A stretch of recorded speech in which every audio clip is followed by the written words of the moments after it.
people, welcome to the channel. This is Blue Dragon at Blue Dragon Art, where I discuss art-related videos, primarily focusing on my free not safe for work webcomic, Dark Horse. The links for that are down in the description, but also regarding any kind of art-related thing that tickles my fancy. Oh my god, I do not use that in my normal language. At any rate, man, I've been wanting to talk about this for a while, y'all. This week, I want to talk about some inspiration from a professional level indie artist named Siya Oum. I stumbled across her video, I think back in December of 2022. So I'm going to discuss some of the techniques that she employs in her video and how I applied it to myself and, what I'm capable of and what I was able to take value from at this point in time. And maybe I'll even try to practice, some of the things she does later on, but this is how I employed the inspiration that I took from her video. So those of you who've been around the channel for a while know that I typically will ink on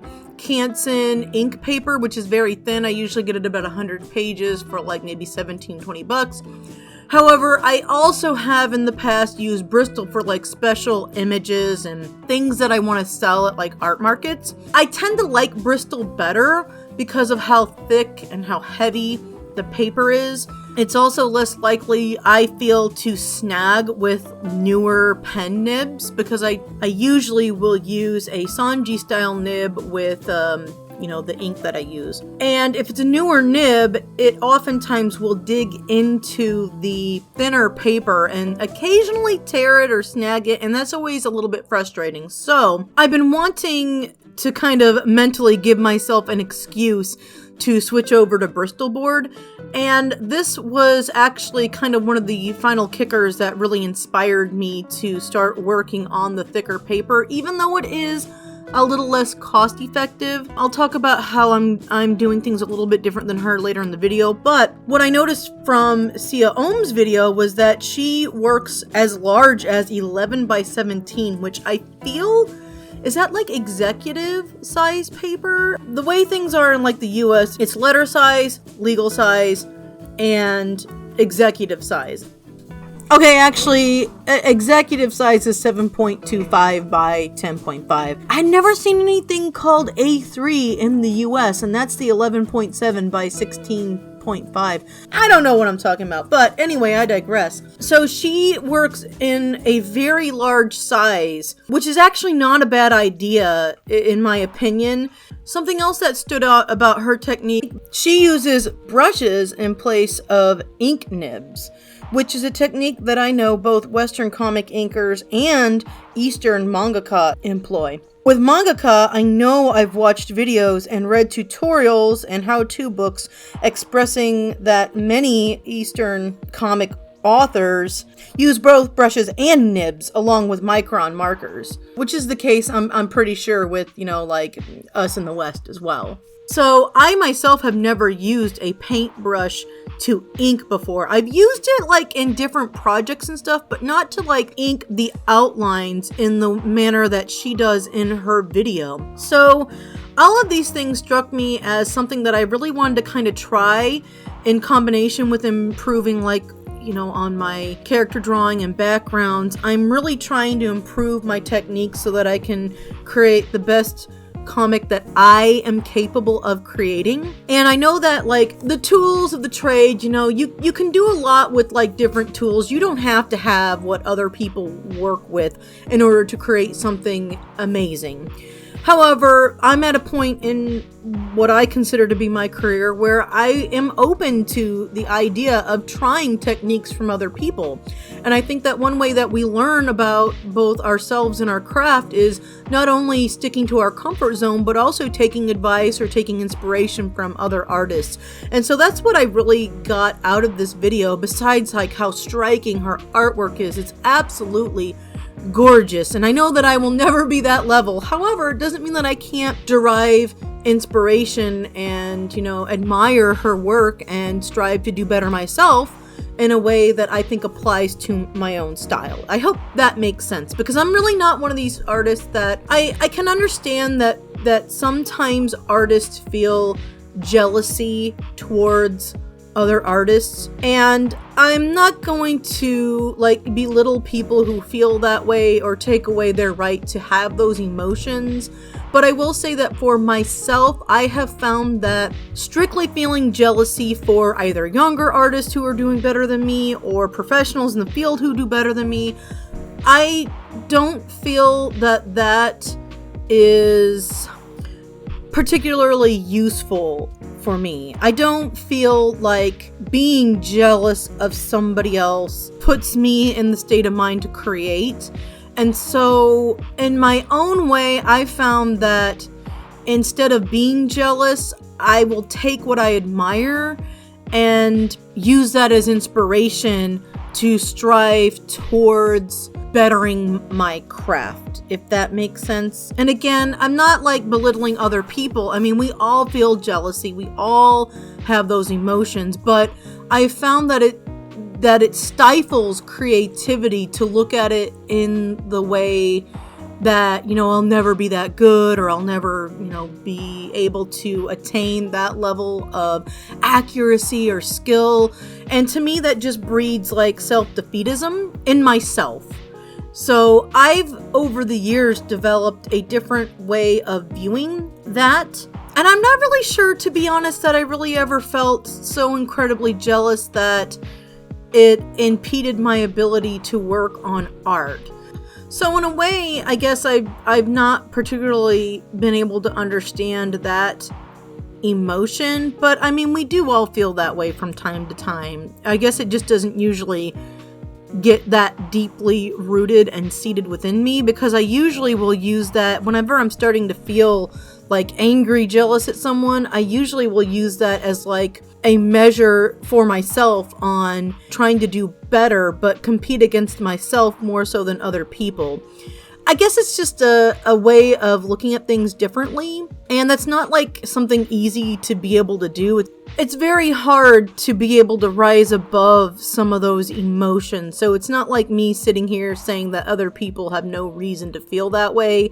It's just I've found it not particularly useful for helping me improve my art, and therefore I have had to find a way past that stumbling block so that it's not something that impedes my progress, but instead inspires and enhances my ability to work and my determination and my motivation. But that's just how I view it, and it's certainly valid that other people feel that way and have trouble surmounting that emotion, because it is a very powerful emotion, and nobody's perfect, and even myself, I find myself feeling that way from time to time.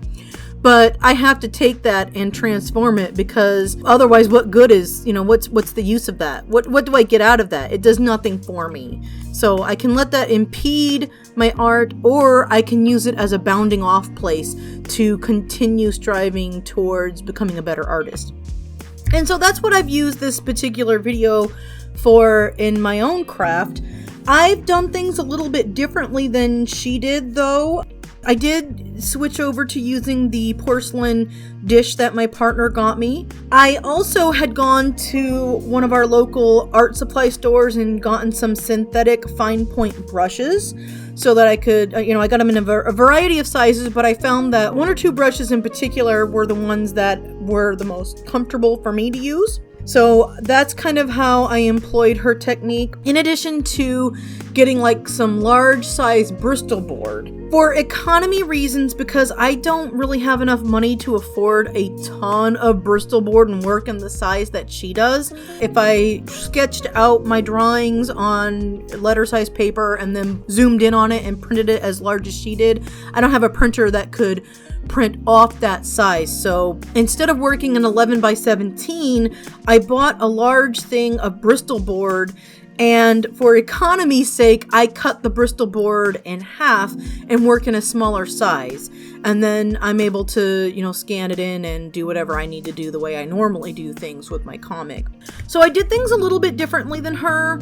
And I'm going to tell you, in the background, I think that the finished image of Kana for Ceremony, that's the Dark Horse cover that I'm working on in the background, it's Act 11. I really think that the technique worked fairly well. I did have a little bit of a different experience because this is a new technique to me for this specific image, whereas it normally could take me anywhere from 10 minutes to maybe 15 minutes to ink something with this amount of detail in it.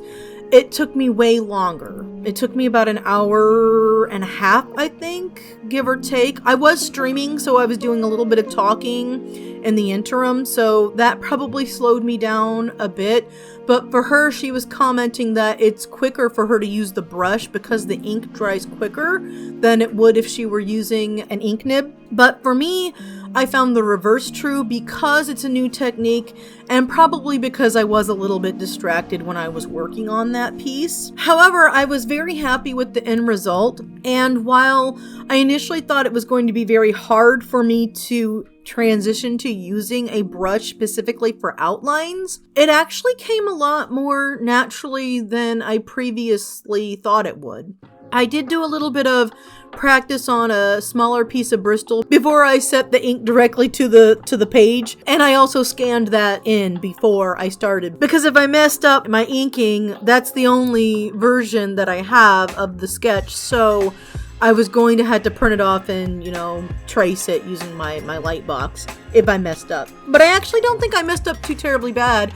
I had to use, I think, a little bit of gouache in some places, but for the most part, I actually had a good time inking this way. Something else that I did a little bit differently was in Siya Oum's video. She discusses that she only uses a very light amount of graphite when she's actually going to be inking on the Bristol, except for in highly detailed areas like the face and like jewelry or stuff like that. She said that she does employ a little bit more detail with the graphite there, but overall she preferred like the freedom of being able to freestyle like the ink and kind of embody a little bit more of spontaneity and movement in the piece that way. And I think she's definitely got a point.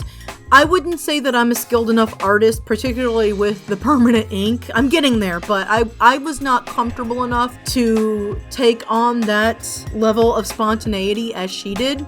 And so I used heavy graphite with my sketch, and then I used a kneaded eraser, I think I used a kneaded eraser to kind of lighten up the graphite so that the paper would hold the ink a little bit better. So that's something that I did a little bit differently than her, but overall I really took a lot of value from her video. She goes into a lot more detail talking about how she kind of jumps around on the page because of like motivation and trying to get into that flow state. She likes to start at places where she knows she's going to have the most fun and get embroiled in the work, so to speak. I personally tend to work a little bit differently than that. I almost always will start in the upper left-hand corner and move kind of in a downward and right direction because, I don't know, that's just how I work. But also because I'm right-handed, whereas she's left-handed, but that doesn't really matter, to be quite honest, in my evaluation of what I'm discussing. But because I'm right-handed, that's why I work from that direction specifically, because I don't want to smear. And I also tend to be a little bit impatient, and I don't want to get up and walk away. Although sometimes I will, if I'm working on something that's really detailed, I will get up, walk away, or switch out pages and let it dry a little bit. Having said all that, she's very much correct. Like, a lot of times the ink brush, I notice, will dry quicker than the pen and ink. So I'm definitely not like making commentary or criticism of her comment on how quickly the ink dries, because I personally feel from my experience that she is correct. I was able to scan that in a heck of a lot quicker than if I had to wait for the thicker lines with the pen nib to dry. Something else she mentioned was that because she jumps around, she starts on like larger shapes, outlines, and then goes into the detail. And I think that's kind of an interesting technique and an interesting way to tackle a page. And if you think that's going to work for you, by all means, I think that's a pretty good idea. To be honest, if I am working on an actual comic book page versus this cover, which is not nearly as detailed as like an actual page is, I will do something similar. I still start in the upper left and start working down and right. But if there's going to be something where I need to do hatching or stippling, I will then let it dry and then come back in and work on the details later. So yeah, that's something that I 100% stand behind on how she works. It's a good suggestion, in other words. Also the smudge guard. My smudge guard got a little bit stretched out. I need to either get a better smudge guard or I need to wash it and dry it and shrink it so that it'll fit my hand again. So my final thoughts on this specifically is that I will probably continue to employ these techniques, but I have started doing a combination of using the brush, using my Sanji nib, and using my micron pens or technical pens. They're not all microns, they're different brands. So that's what I've been finding has been the most comfortable for me. I'm definitely going to keep using the Bristol board. Unless I run out of money, then I'll go and get the cheaper thing. I run out of money. Yeah, I really enjoyed trying this out, and I'm so incredibly glad that I was able to find her channel, that I got that suggested to me. And I think I've learned a lot from her channel, and I'm gonna go and watch more of her videos so that I can learn more. The last part of this video is off topic. I decided to stream coloring with Copic markers, the finished piece. Now when I go in for the cover art, I'm actually going to color it digitally, but I just wanted to have some fun with Copics. I was already working traditionally. I have the Bristol board, so the page is thicker, and I tend to like working on Bristol with Copics more than I do the thin marker paper that I usually use. So yeah, the end of this is just a little bit of fun coloring, and I don't really have much commentary on it other than some of my Copics were running dry and I per usual, and I was desperately trying to eke out as much ink as I could, but I'm just gonna kind of have that really fast time lapse so that I can add it at the end of the video. Anyway, yeah, overall, y'all, I definitely suggest you check out her channel. I am going to be watching more of her videos, particularly her painting cover art for comics for manga. I was really interested in one of the fantasy art videos that I saw she had uploaded, and I think that I'm going to get a lot of value from checking out her suggestions. Even if I don't apply everything she does the same way she applies it, I think there's value to be had in watching people who are at a higher skill level than myself, and there's a lot that I can take away from it. So I'm looking forward to watching more of her videos, and if that's the personality, or if that's kind of your takeaway, or if you just like watching artists work, I definitely recommend her channel to you also. I'm gonna go ahead and close out this video. Thank you all for watching.